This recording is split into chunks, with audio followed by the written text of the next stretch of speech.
За 2009 оны үргэлжил 18 дугаар бодлогоос эхлээ. За янз бүрийн хэлбэртэй савнуудыг өгсөн дөрвөн төрлийн сав байна тийм үү? За ижилхэн төвшөнтэй ус хийсэн гэж байна. Айл савны ёроолт шингэний даралт их байх бай. За бүгдээрээ харъя. За бид нар даралтыг бол даралт үйлчилж байгаа хүчээ талбайд нь харьцуулж болдог. За хүч нь бол хөндийн хүчээр илэрхийлэгдэж байна. За хөндийн хүчний М-ийг бид нар нектар илэрхийлэх юм бол ρ В болно. ρ В-гийн В маань суурийн талбайг өндөр үрцэнтэй тэнцүү. За ийм учраас энэ эсүүд нь ингээ хураагдахаар бидний томьёо ρ G H гэсэн хэлбэрт орж байна. За ийм учраас ρ нь тухайн шингэний хувьд тогтмол, G нь манай дэлхийн хувьд тогтмол. Тэгэхээр зөвхөн H-аараа л ялгаатай. Өндрүүд нь тэнцүү тохиолдолд даралт маань ижилхэн байх нэ. За 19 дугаар бодлого 9M ба M-астай биеуд өөдөөсөө ижилхэн V-ийг хурдтай ирж мөргөлдөн хамтдаа V хурдтай хөдөлсөн. Өгөгдсөн M ба V-гээр мөргөлдөөний дараах хурд болон кинетик энергийг илэрхийлээрэй гэсэн байна. За тэгэхээр бүгдээрээ энэ бол хөдөлгөөний тоо хэмжээ буюу импульсийн томьёо гэж мэднэ, тийм ээ. За тэгвэл энэ бол кинетик энергийн томьёо. Тэгэхээр бид нар хурд болон кинетик энергийг илэрхийлэхдээ энэ хоёр томьёог ашиглана гэсэн. За хөдөлгөөний тоо хэмжээ бол хөдөлгөөний төлөв байдлын өмнөх импульс нь дараагийнхаа импульстэй тэнцүү байх ёстой. Импульс хадгалагдах хуулиар. За тэгвэл энэ хуулиа дэлгэрүүлж үчих юм бол нэгдүгээр биеийн хөдөлгөөний хурд болон массын үржүүр нь хоёрдугаар биеийн хурд болон массын үржүүрийн нийлбэр импульс нь хөдөлгөөний төлөв байдлын дараах импульстэй тэнцүү гэсэн томьёо байдаг. За энэ томьёо бидний бодлогын нөхцөлд яах юм бэ гэхээр за нэгдүгээр биеийн масс хурд, хоёрдугаар биеийн масс хурд энэ хоёр маань нийлээд хамтдаа цаашаа явсан гэсэн тийм үү? За тэгвэл яг өгүүлбэр тохируулаад бичих юм бол 9M V-ийг за өөдөөс гэсэн учраас хоёулаа эсрэг чиглэлд явж байгаа гэсэн үг. Тэгэхээр энэ тэмдэг маань юу болж хувирв? Хасах болж хувирж байгаа. За тэгээд хамтдаа гэсэн учраас 10M болно. Тэгээд энийг V-гээр илэрхийлээрэй гэсэн тийм ээ. Энд V-гээр илэрхийлээрэй гэсэн учраас V-гээр илэрхийлж байгаа. За эндээс V-гээ олох юм бол бидний томьёо хураагдаад хариу нь юм болж байна. За энэ бол бидний олоорой гэсэн тэдгэрийн хурд гэд энийг олчж байгаа гэсэн үг. За энэ нь 5-ны 4 V-ийг байх нэ. За тэгвэл энэ V-гээ ашиглаад бид нар кинетик энерги гаргаж ирнэ гэсэн үг. За тэгвэл M нь бол хамтдаа гэсэн учраас 10M болцсон байгаа. Харин V квадрат нь бол V-гийнх нь оронд бид нар 5-ны 4 V-ийг бичигдэх учраас бидний хариу хураагдаад ийм хариу гарч байна. Ойлгомжтой хүүхдүүдээ. За 20 дугаар бодлого. За энэ бодлого дээр хүснэгт өгөгдсөн 20-с 50 минутын завсарт ус ямар төлөвтэй байсан бэ? За тэгэхээр усны харийн температур нь 20-с буурч байна. За усны буурч байгаа хүснэгтээр илэрхийлсэн байна, тийм ээ? За тэгэхээр энэ хугацааны 20-с 50 минутын агшинд температур нь ямар байсан бэ? Тэг байсан бэ. Тэгэхээр энэ тэг байсан гэсэн энэ үед яасан бэ гэхээр хөлдөлт явагдчихсэн үе гэсэн үг. За тэгэхээр 20-50 минутын агшинд хөлдөлт явагдчихсэн гэхээр тэнд бие маань ямар төлөвт байсан? Шингэн ба хатуу төлөвт байсан гэсэн үг. За 21 дугаар бодлого. Тэг 1.5 кг масстай хар тугалганд тасралтгүй дулаан өгсөн гэж байна. За температур ихсэж байгаа. За энэ үед хар тугалганы хайлах температурыг олооч гэсэн байна. За харъя хүүхдүүдээ хайлах температурыг. За тэгэхээр энэ 327 гэх температур нь ортоос өөрчлөгдөөгүй үед яаж байсан бэ гэхээр хайлж байсан гэсэн үг. За 22 дугаар бодлого. Хар тугалга хугацааны ямар завсарт хатуу төлөвт байсан бэ?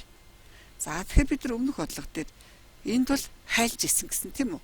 Тэгвэл хатуу төлөвт байхын тулд хайлахаас өмнөх бод гэсэн үг. За тэгэхээр энэ завсар маань хэд вэ? Тэгээс 20 минутын хугацаанд байна тийм ээ хүүхдүүдээ.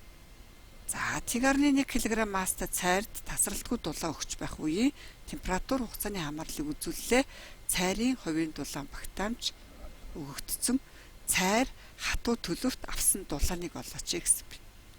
За тэгэхээр хатуу төлөвт авсан дулаан.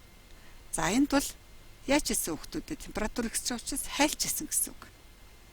За тэгвэл хатуу төлөв нь энэ хэсэг нь гэсэн үг. За тэгвэл энд харгалзах температур маань 20-оос 420 хооронд байна. За бид нар томьёо маань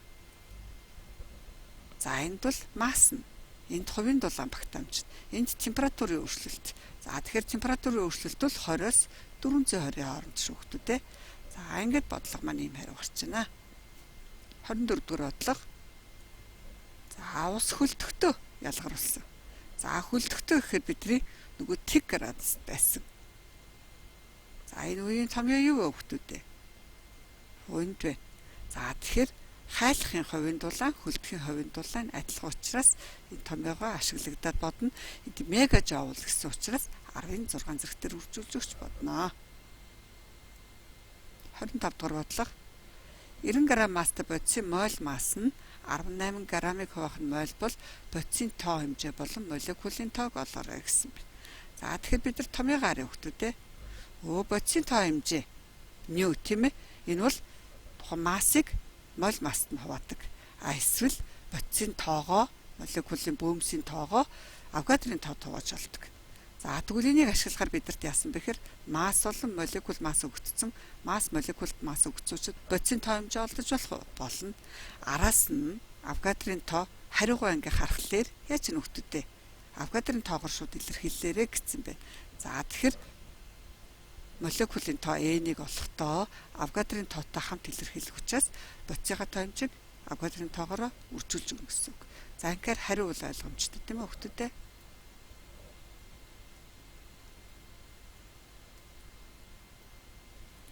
26 дугаар бодлого. Диаграммуудын аль нь идеалийг эзэлхүүнийг нь өөрчлөхгүйгээр халаагаад даралтыг нь өөрчлөхгүйгээр хөргсөн бэ гэж байна. За эзэлхүүн тогтмолоор халаасан гэхээр температур яасан байх нь ихссэн байна. За тэгвэл энэ үед яадаг вэ гэхээр даралт ихсдэг. За тэгвэл температурын тогтмол даралт ихсэж байгааг бол график ийм хэлбэртэй гэсэн үг. За дараа нь даралтын тогтмол тэгээд хөргөн гэхэлэр температур буурсан. Тэгвэл энэ үед эзэлхүүн яасан гэсэн үг буурсан гэсэн үг. Тэгвэл энэ график даралтын тогтмол өгөөд температур нь буурсан үед ингэж харагдана. За тэгвэл эндээс бид нар аль хувилбарыг гаргах вэ гэдгээ хүүхдүүд өөрсдөө олоорой. 27. Тогтмол эзэлхүүн дэх идеалхийн абсолют температур 6 дахин ихсэж даралт нь 2 дахин буурсан бол бодисын хэмжээ хэрхэн өөрчлөгдөх вэ? За томьёо гарыг хүүхдүүдээ даралт эзэлхүүний үржүүр нь бодисын тоо хэмжээг универсал тогтмол болон температур үржүүлсэнтэй тэнцүү байдаг тийм ээ. За энэ идеалхийн үндсэн тэгшгэлийг ашиглав. Эндээсээ тэгвэл бодисын тоо хэмжээ олсон томьёо хувиргаж гаргаж ирсэн байна. За тэгвэл энэ томьёог ашиглаад температурыг нь 6 дахин ихсгээд даралтыг 2 дахин бууруулсан гэд бодчихно тийм хүүхдүүдээ. За тэгэд даралт 2 дахин буурахаар хуваарийн зураасны доор орж ирэх учраас хариу нь ойлгомжтой. 28 дугаар бодлого. Даралтыг тогтмоллоор хийг хөргөхөд эзэлхүүн 3 дахин буурч температур нь 110 Кельвин болсон бол анхны температур хэд байсан бэ? За даралт тогтмоллоор температур бууруулсан. За энэ үед эзэлхүүн буурдаг. Тэгвэл эзэлхүүн 3 дахин буурсан бол температур хэд дахин буурсан гэсэн үг вэ? 3 дахин буурсан гэсэн үг. За тэгвэл буураад 110 болсон юм чинь анх хэд байсан бэ гэхээр за тэгээд энэ үед 330 Кельвин байсан. За тэгвэл тэндээсээ Цельс руу бидний хариу Цельсээр байгаа учраас Цельс руу шилжүүлэхийн тулд 273-ыг яаж хөлөө хасч өгнө. Ингээд амархан. 29 дугаар бодлого. За хий 80 жаул дулаавад 60 жаул ажил гүйцэтгсэн бол дотоод энергийн өөрчлөлтийг олооч. Халах уу, хөрөх үү гэсэн байна. За тэгэхээр термодинамикийн 1-р хууль бичнэ. За 1-р хууль дээр авсан дулаан гатгшаа хийсэн ажил энийг илэрхийлж байгаа. За тэгэхээр гатгшаа хийсэн ажлын тохиолдолд энд нэмэх тэмдэгтэй шүү хүмүүстээ. За тэгвэл бидний бодлогыг харахаар 80 жаул дулаан авсан зөв байна. 60 жовл ажил гүйцэтгсэн. За тэгвэл 80-аас 60-ыг хасчих гэсэн үг. Тэгвэл хэд гарах вэ хүүхдүүдээ? 20 гарна тийм ээ. За тэгээ халах уу хөрөх үү гэхээр анхаараарай хүүхдүүдээ. Хариу маань нэмэх тэмдэгтээ гарчна гэдэг нь яасан гэсэн үг вэ? Халсан гэсэн үг шүү хүүхдүүдээ. 31 дугаар бодлого. Зурагт үзүүлсэн цэгэн цэнгүүдийн үүсгэх цахилгаан орны А цэг дээр хүчлэгийн вектор хаашаа чиглэх вэ гэсэн байна. За тэгэхээр хүүхдүүдээ энд хасах цэнэг байгаа учраас хасах цэнэг маань энэ цэгийг яадаг хүүхдүүдээ татдаг. Тэгвэл энд бас хасах цэнэг байгаа учраас яах вэ? Бас татна. Тэгвэл энэ хоёр хүчлэгийн вектор хаашаа чиглэх вэ гэхээр нийлбэрийг параллелограммын дүрмээр бодох юм бол нийлбэр нь ийшээ чиглэж байна. 32 дугаар бодлого. Цахилгаан орон дахь А цэг дээр байрлах 7 кулон цэнгийн потенциал энерги нь 56 жоул бол А цэг дээрх потенциал болон уг цэг дээрх цэнгийг 4 кулон болгоход потенциал энерги нь ямар болох вэ? За тэгэхээр потенциалын томьёо. Энэ бол потенциал. Энэ бол потенциал энерги. Тийм учраас P. За энергийг багш нь хүүхдүүдэд ойлгомжтой болгох гээд W үсгээр тэмдэглэжлээ. Яагаад гэвэл том E-ийг хүчлэг гэж андуурч болцсохгүй учраас. За тэгэхээр потенциал энергийг цэнэг туваавал потенциал гардаг. Энэ томьёог ашиглаж олно гэсэн үг шүү хүүхдүүдээ. 33 дугаар бодлого. Q цэнгийг F1 потенциалтай цэгээс F2 потенциалтай цэг хүртэл шилжүүлэхэд цахилгаан орны зүгээс А ажил хийсэн бол F1 потенциалыг олоорой гэсэн байна. За тэгэхээр бидний сая өмнөх бодлогын томьёон дээр байгаа тийм ээ. Тэгвэл энэ маань багш нь энерги ажил 2 хувирсан хэлбэрүүд гэж хэлдэг. Тэгвэл энэ томьёо хувираад ажил тэнцүү цэнгийг үржих нь потенциалын ялхуур гэсэн томьёо үүсэж байна. За тэгвэл эндээсээ бид нар томьёо хувиргаж гаргаж ирэн шүү хүүхдүүдээ. 34 дугаар бодлого. 8 микрофарад багт амжтай конденсаторыг ямар хүчтэлд залгахад 40 миллижоул энергитэй болох вэ? За тэгэхээр томьёо маань конденсаторын багт амжийн томьёо бол цэнгийг потенциалын ялгуурт харьцуулсныг хэлнэ. За конденсаторын энерги нь цэнгийн квадратыг конденсаторыг 2 дахин ихсгэсэнд харьцуулсантай тэнцүү. За тэгвэл энэ томьёо ашиглагдана. За мөн энэ томьёо гэдэг шүү хүүхдүүдээ. За энэ хоёр томьёог хооронд нь хувиргах юм бол үндсэн конденсаторын энергийн томьёо бол конденсаторын багт амжийг хүчлийн квадратаар үржүүлсний хагастай тэнцүү гэсэн томьёо үүснэ. Ингээд бодлогоо одоо хүүхдүүдээ. За 34 дугаар бодлого 2 микрофарад багт амжтай конденсаторыг 6 микрокулон цэнгээр цэнгэлэхэд ямар энергитэй болох вэ? За тэгэхээр өмнөх бодлогыг баттгахын тулд багш нь адилхан дахиж оруулсан. За энэ конденсаторын багт амж болдог томьёо ашиглагдана. Мөн энергийн томьёо ашиглагдана. Тийм ээ хүүхдүүдээ. Цуваа холбосон 14 эртиг ба 6 эртиг эсэргүүцлүүд дээрх ерөнхий хүчтэй 30 вольт бол 14 эртиг эсэргүүцэл дээрх хүчлийг олоорой. За тэгвэл багш нь энэ зураг зурцсан. За энэ зураг дээр харахаар цуваа холболттой байна. За батарейн дээр 30 вольт хүчтэй байгаа. За тэгвэл энэ дээрх юг олох вэ хүүхдүүдээ? Хүчлийг олох хэрэгтэй. За цуваа холболтын үед бид нар хэлхээний хэсгийн омын хуулийг ашиглана. За хэлхээний хэсгийн омын хуулиас гадна цуваа холболтын ерөнхий эсэргүүцэл бол эсэргүүцэл тус бүрийн нийлбэртэй тэнцүү байдаг. За энэ хоёр томьёог ашиглаад бид нар бодноо.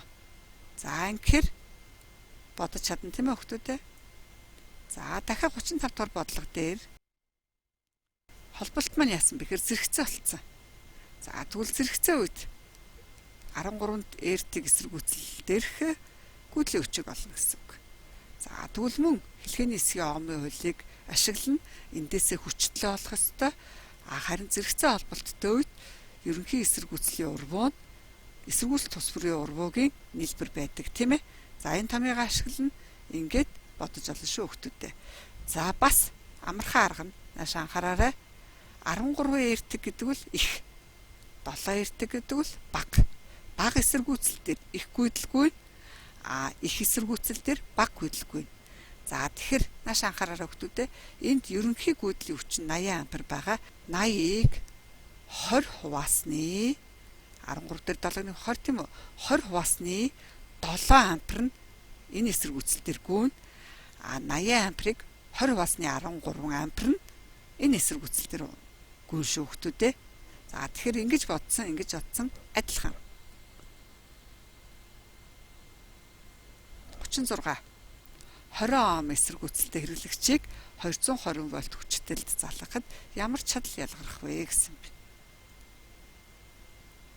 За чадлын томьёо бол гүйдэл хүчтлийн үржүр гэдэг. За энэ дээр бид нар хэлхээний хэсгийн омын хуулийг ашиглах юм бол бидний томьёо хувираад энэ улаан өнгөтэй томьёо өсч ин хүчтлийн квадратыг эсэргүүцэлнэ. За тэгэхээр бид нар хүчлэг хүчийг эсэргүүцэл өгсөн учраас энэ томьёог ашиглана. Харин гүйдлийн хүч өгсөн тохиолдолд эсэргүүцэлтэй өгсөн тохиолдолд яах вэ гэхээр бидний томьёо ингэж хувирна шүү хүүхдүүдээ. 37 хувьсах гүйдлийн хэлхээний хэсгийн мэд өгөгдсөн. За идэвхтэй эсэргүүцэл оромогтой цуваа байгаа. Аль вэ? Энд байна тийм ээ.